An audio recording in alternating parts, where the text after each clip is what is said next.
Jerry.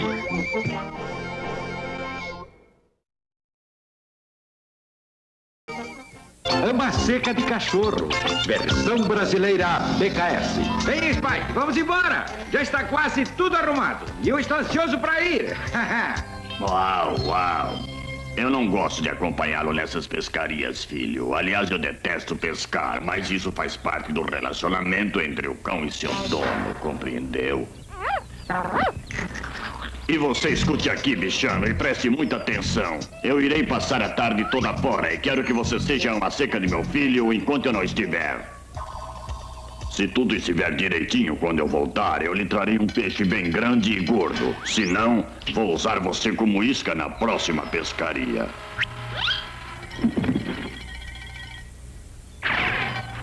Venha cá, filho. Dê um abração de despedida pro papai.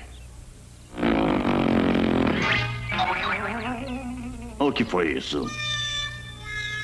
Ah, sim, é melhor. Até logo, filho.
Olá, filho. Você se comportou direitinho.